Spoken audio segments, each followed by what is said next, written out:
Bonjour à tous et bienvenue dans cette nouvelle vidéo. Alors on va aborder de nouveaux sujets. J'aimerais, lorsque je vois quelque chose d'intéressant, vous faire découvrir un logiciel, un utilitaire ou un programme que j'ai trouvé utile, pratique, intéressant. Voilà, histoire de vous faire découvrir un peu certaines choses que je peux rencontrer lors de mes différents bricolages. Et on va s'intéresser aujourd'hui au logiciel STUI, donc Stress Terminal UI, comme son nom l'indique, qui est une petite application qui va fonctionner dans notre cas sous Debian et qui va nous permettre de monitorer le processeur en termes de charge, de fréquence, de consommation et de température, et de mettre ce dit CPU en charge à 100% pour voir s'il tient correctement la charge. On va voir dans notre cas que notre CPU va faire ce qu'on appelle du thermal throttling, c'est-à-dire qu'il va abaisser sa fréquence afin de ne pas trop chauffer, et on va voir comment est-ce que cela est représenté dans les graphiques et dans les chiffres que va nous présenter STUI. Alors on va tout de suite passer à l'étape d'installation. Donc on est ici sur notre petite installation Proxmox de laboratoire. Donc on va faire apt-get install STUI. Et on va installer la dépendance stress qui est nécessaire pour mettre le CPU en charge. Et on va tout de suite démarrer STUI. Donc au niveau des informations qui nous sont remontées par l'interface, on a ici donc 4 graphiques. Un qui représente la fréquence actuelle du processeur. Donc on voit ici une fréquence de 0 MHz à la fréquence maximale du processeur qui est de 2,5 GHz. Donc en boost, la fréquence stock étant de 2,1. Une utilisation en pourcentage de capacité, la température en degrés et la consommation en watts. Ensuite ici sur la gauche, on a les mêmes informations au fait, mais avec des maximaux et actuels, donc que ce soit en fréquence, en utilisation et puis en température. Et on va tout de suite partir avec le stress, et on va voir qu'on va avoir ici le perflost qui va s'augmenter. Le perflost, ça représente les performances perdues en thermal throttling. Donc ce chiffre va s'incrémenter lorsque le processeur va devoir abaisser sa fréquence due à une température élevée. Dans notre cas, ce chiffre va augmenter, mais notre processeur travaillant à des fréquences au-delà de la fréquence stock, ça va pas être vraiment représentatif de la perte de performance qui serait réelle, étant donné qu'on va encore être au-delà des fréquences stock. C'est-à-dire que le processeur est fabriqué ici, dans notre cas, pour travailler à 100% du temps à 2,1 GHz. Il va autoriser de monter à 2,5 GHz lorsqu'il le peut, lorsque sa consommation ne dépasse pas certains seuils et lorsque sa température ne dépasse pas certains seuils. Donc ce que va détecter le logiciel comme perte de performance n'est en réalité pas de la perte de performance dans ce cas-là, vu qu'on est de toute façon au-delà des limites de base du processeur.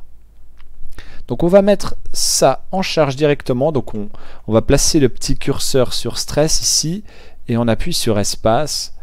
Donc automatiquement on va voir notre fréquence venir se caler au maximum, parce qu'on demande les performances maximales au processeur. Les fréquences ne vont donc plus varier comme c'était le cas avant. L'utilisation est maintenant à 100% là où avant on était à 0. La température va augmenter, donc on va voir jusqu'où ça va aller.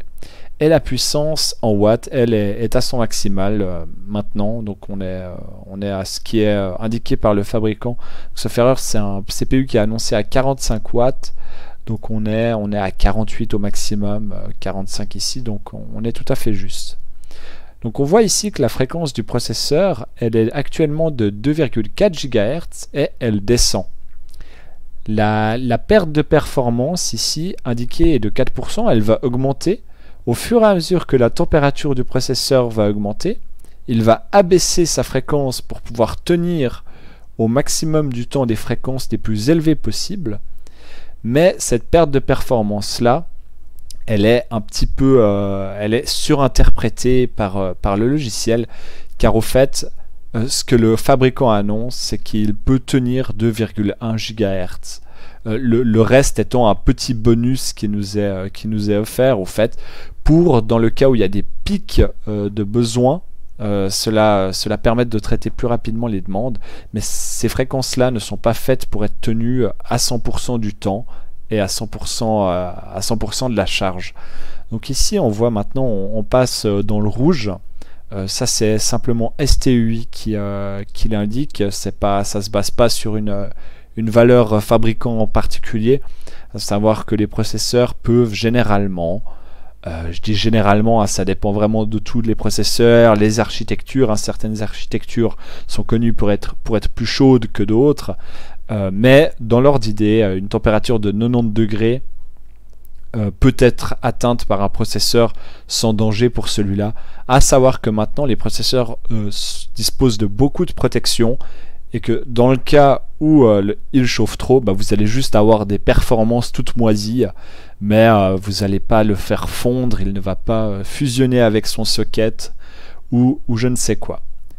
Donc à l'heure actuelle, on voit toujours que notre fréquence baisse petit à petit au fur et à mesure que la température augmente. Donc plus la charge va être maintenue longtemps, plus notre fréquence va baisser, jusqu'à au fait obtenir un équilibre entre guillemets entre la fréquence, l'utilisation qu'on demande au processeur et la température. Donc voilà, tout ça va former un espèce d'équilibre. On peut voir ici dans le graphique que la fréquence, elle fait des petits soubresauts. Ces soubresauts, c'est simplement lorsque la température baisse, le processeur s'aperçoit qu'il peut à nouveau remonter en fréquence. Il remonte en fréquence et de ce fait, la température augmente à nouveau. Et c'est ce qui nous donne cet effet dent de scie, étant donné que lorsqu'il remonte en fréquence, eh bien, il rechauffe, il doit à nouveau abaisser sa fréquence, etc. etc. Tout ça dans le but de maintenir le plus longtemps possible la fréquence la plus élevée possible, tout ça en étant dans des températures avec des températures contenues. Donc voilà, c'est tout pour cette première présentation du logiciel STUI, d'un logiciel. Donc on a abordé STUI. Si vous allez l'utiliser sur votre serveur, n'oubliez pas de couper vos VM et de couper les services qui sont dessus. Et évidemment, ils auront un peu de peine à travailler si le CPU est monopolisé à 100%. Donc déchargez votre serveur des tâches habituelles avant de faire ça. Surveillez bien les températures, évidemment, hein, ne jouez pas trop quand même. Et puis je vous dis à la prochaine. Ciao ciao.